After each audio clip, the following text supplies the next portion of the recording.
XIX век в истории Башкортостана был ознаменован тягостным периодом кантонного управления, военными походами в Европе и Азии, казачьей службой на рубежах Российской империи и полицейским режимом, установившимся внутри Башкирского края. Тем не менее, и в эту эпоху душа народа не пребывала в потемках или унынии. Выдающимся явлением духовной жизни стала деятельность башкирского просветителя Мухаммада Али Чукури. Какова его биография и каково значение его творчества для нашей культуры?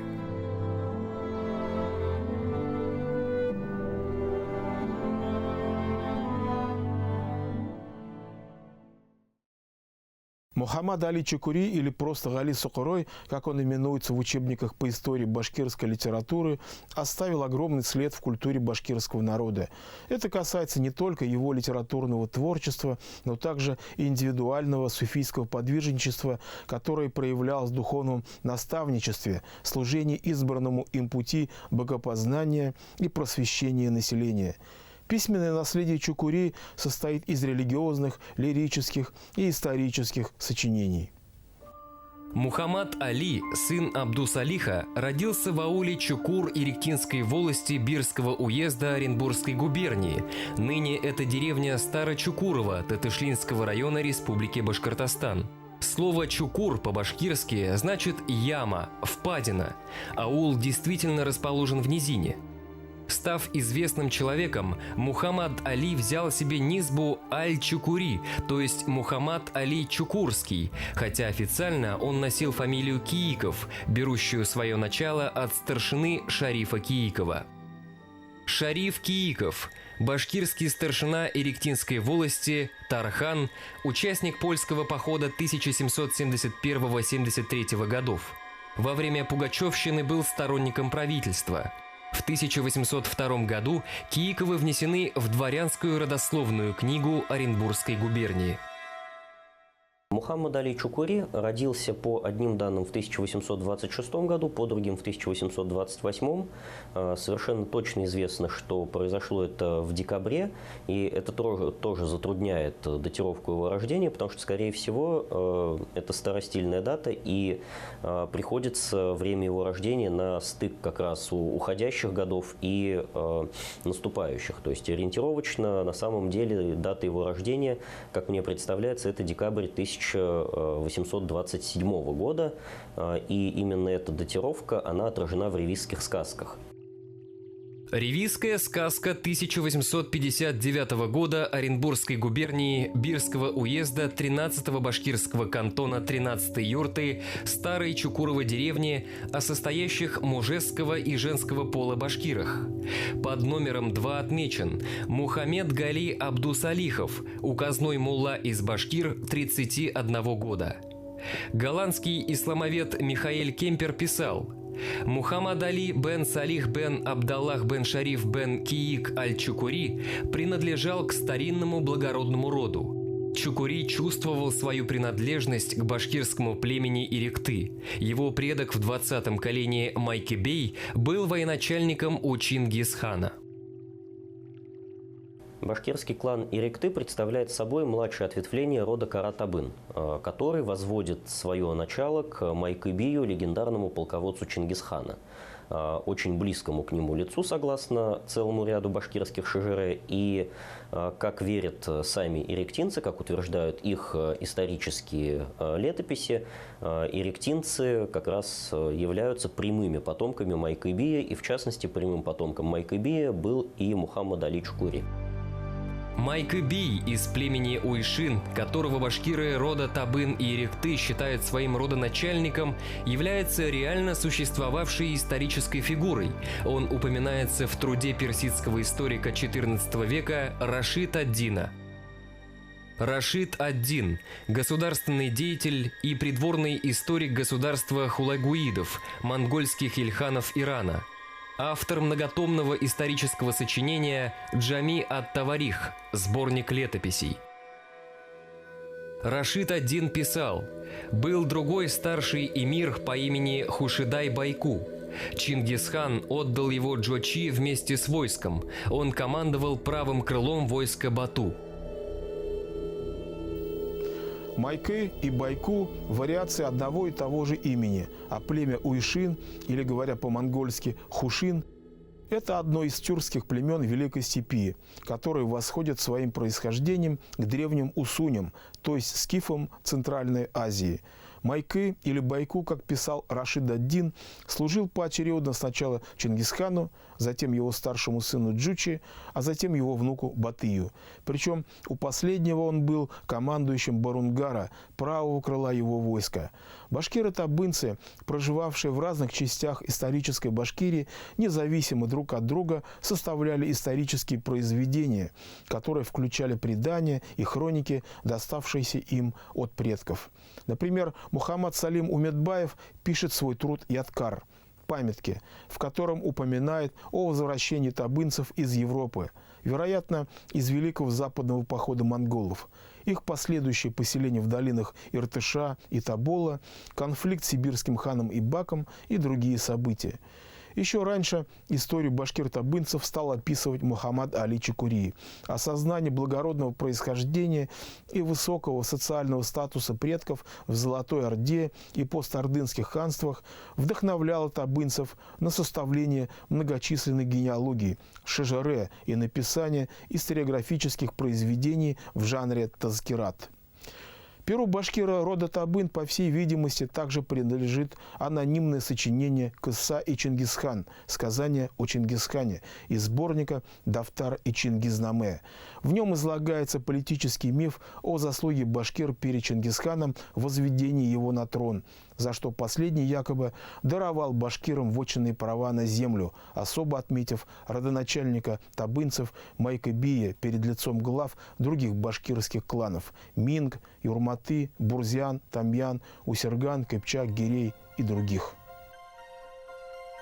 Будучи поэтом, Али Чукури написал стихотворное шежере, то есть генеалогию своего рода с изложением его краткой истории.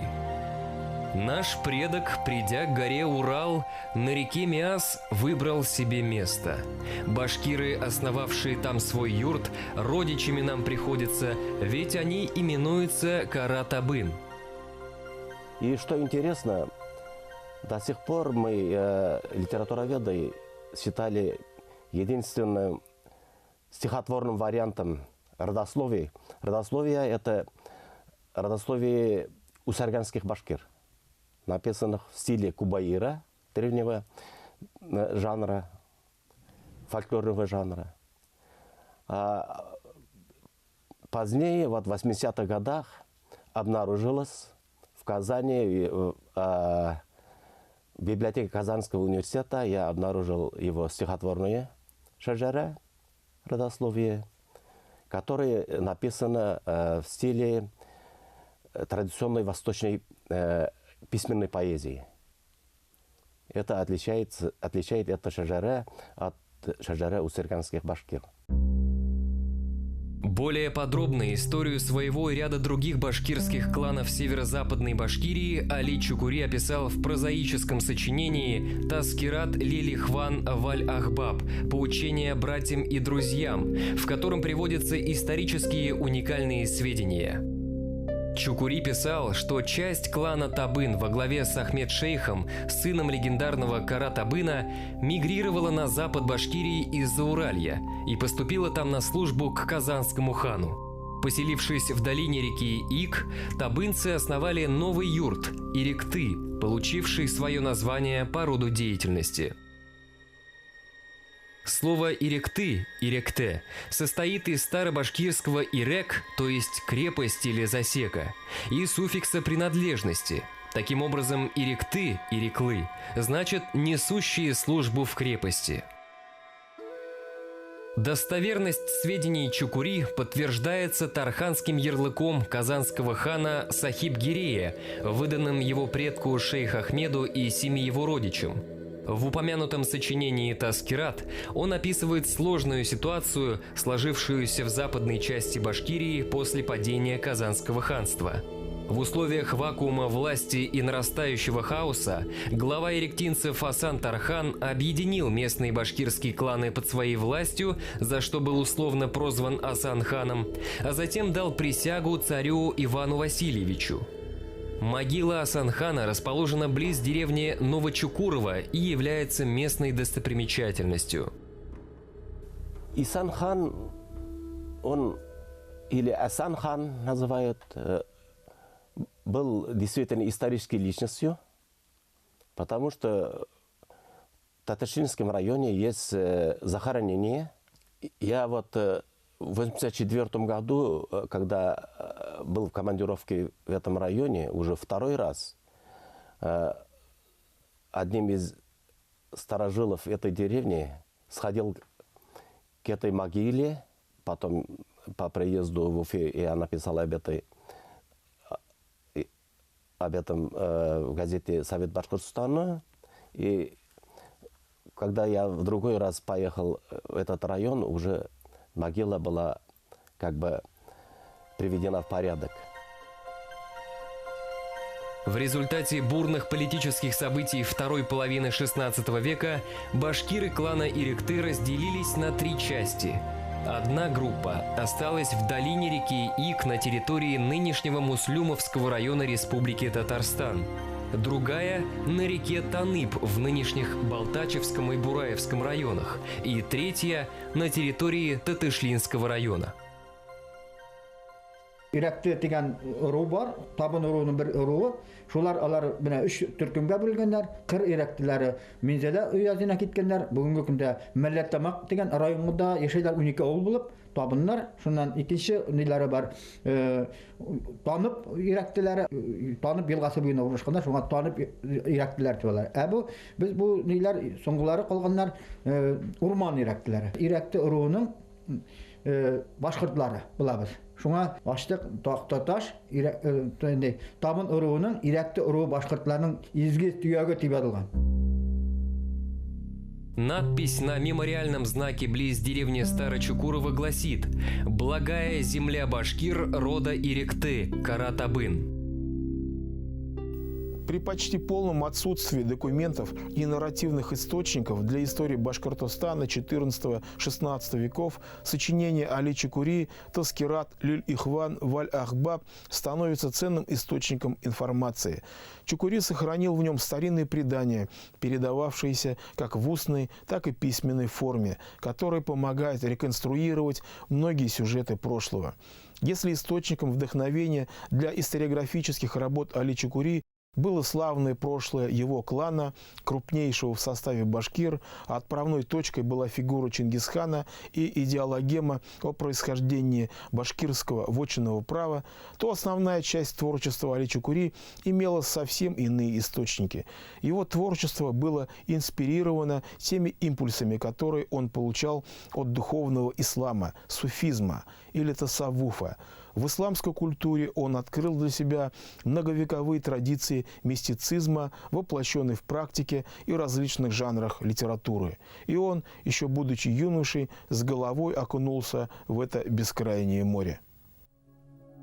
Следует сказать, что решение юного Али Чукури встать на путь тариката, то есть мистического пути богопознания, не было случайным. Дело в том, что его отец Абдус-Алих сам был суфийским наставником, получившим посвящение от шейха Рахматуллаха ибн Абдюша из аула Нижний Такталачук.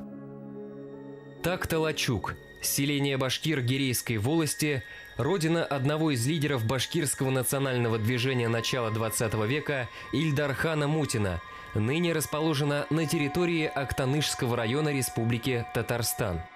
В ревизской сказке за 1811 год читаем: башкирского войска Оренбургской губернии Мензелинского уезда 11-го кантона Горейской волости башкирского юртового старшины Атнагула Тимирова, о состоящих налицо в команде его разных деревень, неподатных башкирцах мужеского пола, жительствующих на жалованных землях, деревни Нижний Такталачик, Рахматулла Габдышев, 36 лет. Рахматуллах ибн Абдуш, если верить сообщению Мухаммада Мурада Рамзи аль-Мензелеви, был настолько близок к Абдас-Салиху Чукури, что выдал за него свою дочь. И, соответственно, с материнской стороны Мухаммад Али Чукури происходил из рода Гирей и был, соответственно, внуком суфийского шейха Рахматуллаха ибн Абдуша. То есть, если говорить о его происхождении и о той среде, в которой сформировался будущий поэт, то это была среда известных и интеллектуально богатых людей, людей не бедных. Это была элита башкирского общества, и вот эта элитарность как в плане образования и воспитания, так и в плане происхождения, она оставила достаточно глубокий отпечаток на всей жизни, всем творчестве и всей судьбе Мухаммада Али Чукури.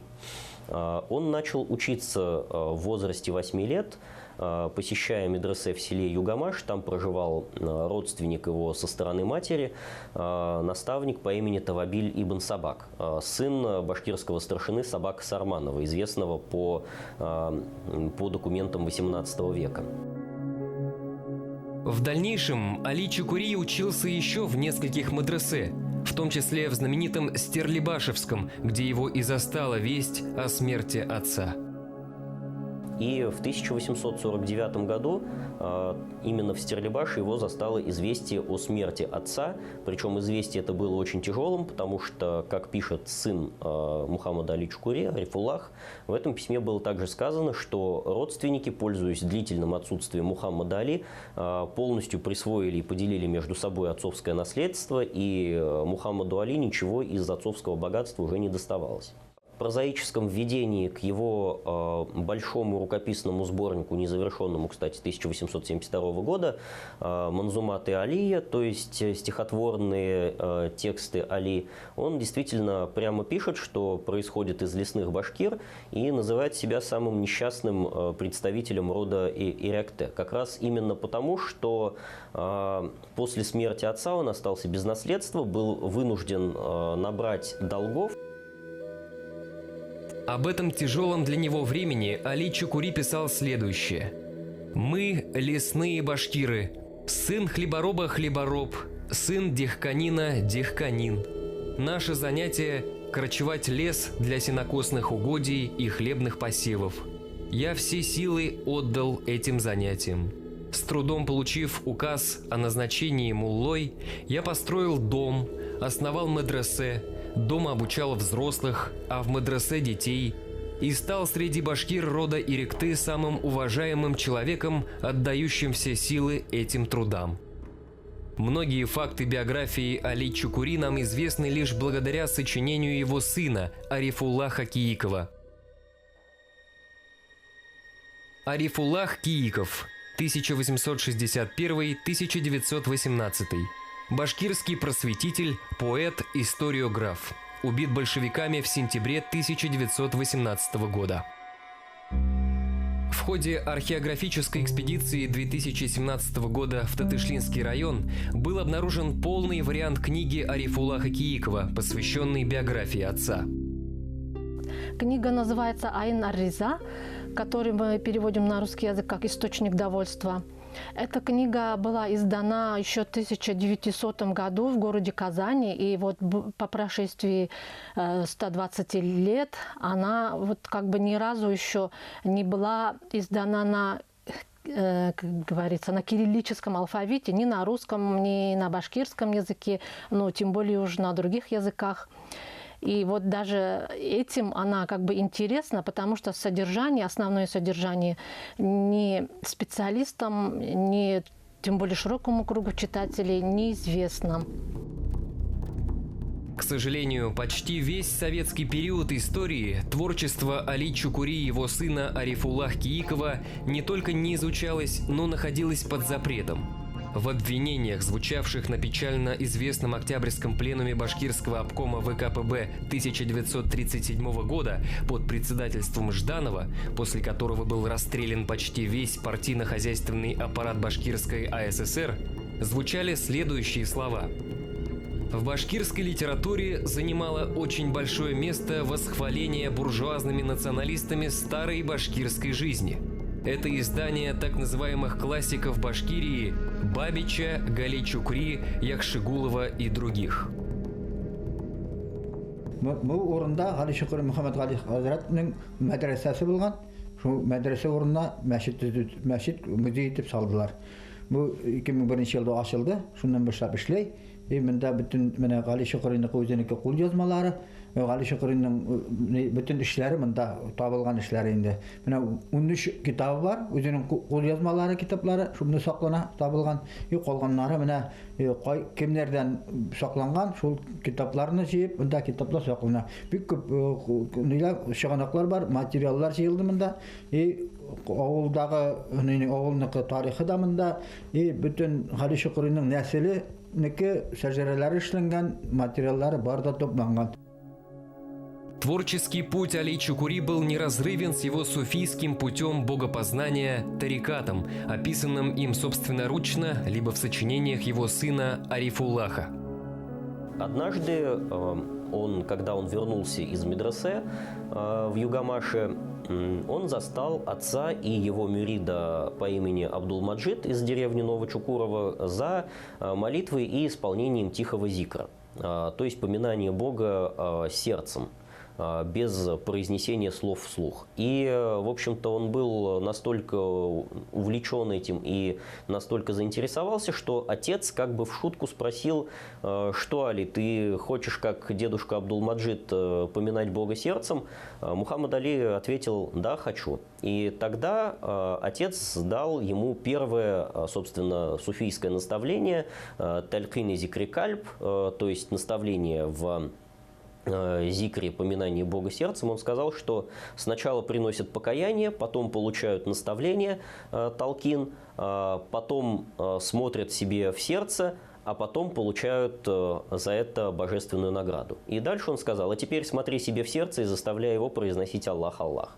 Вот, собственно, с этого момента, с 8 лет, и фактически начался суфийский путь Мухаммада Али.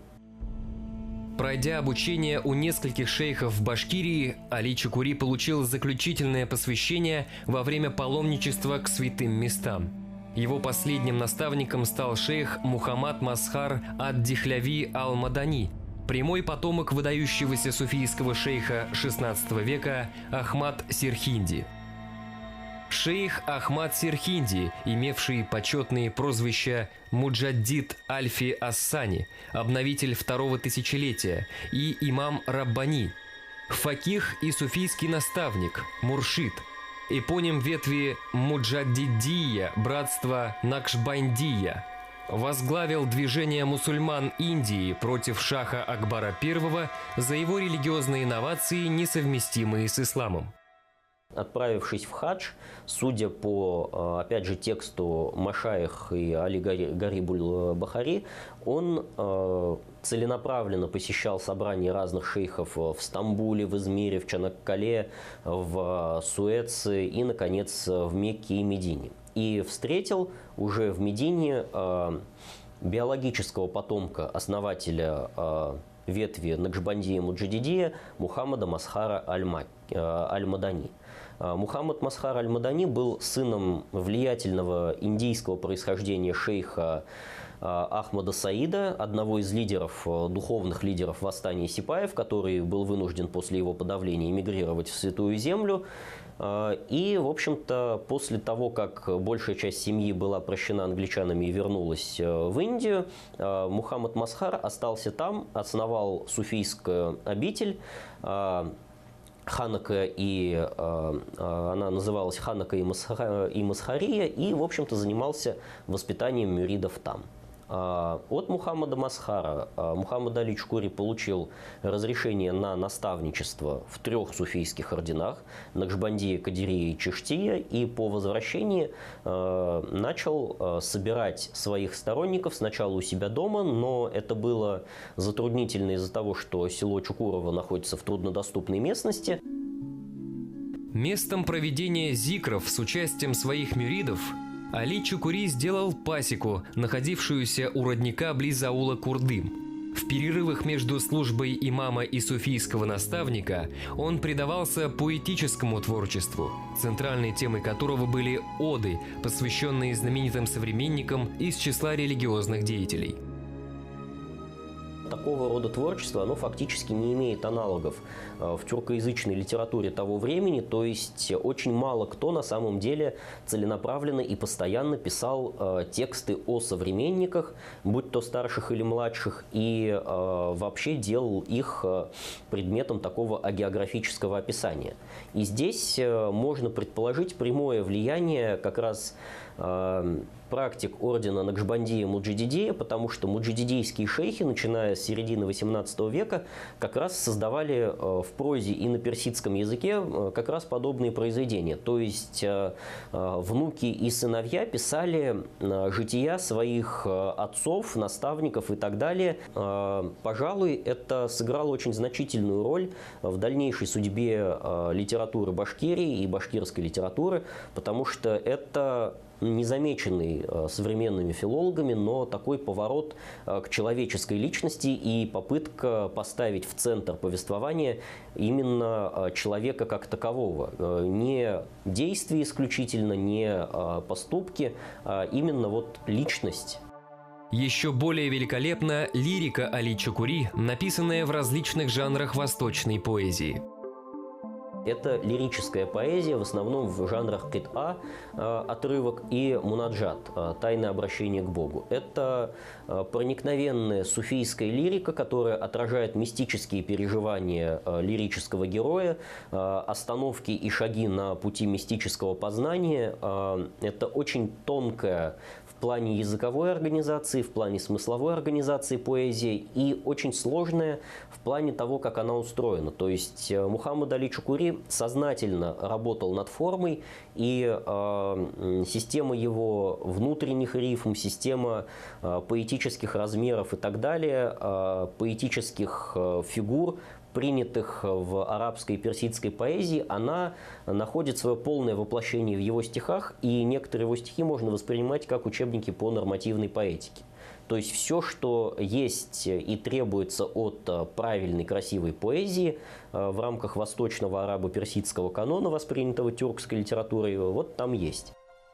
Али Чукури скончался в 1889 году в родном ауле, прославив название Чукур, благодаря своей низбе среди мусульман России и других стран. Он оставил богатейшее письменное наследие и многочисленных учеников, среди которых самым выдающимся был его сын Арифуллах, продолживший дело своего отца. Значение Али Чукури для башкирской культуры очень велико и по достоинству не оценено до сих пор. Западные исследователи рассматривали его творчество на предмет проявления в нем различных концепций, в первую очередь идейного течения булгаризма, рассматривавшегося ими как культурный код принадлежности к исламской цивилизации. Михаил Кемпер писал, что произведения Чукури демонстрируют его непоколебимую веру в культурный и общественный потенциал мусульман Российской империи. Мы полагаем, что он также демонстрировал непоколебимую веру в будущее собственного народа, поскольку прошлое башкир всегда было в центре его внимания. В его историографических работах читается предчувствие наступления национальной эпохи, которой прокладывал дорогу уже его сын Арифуллах.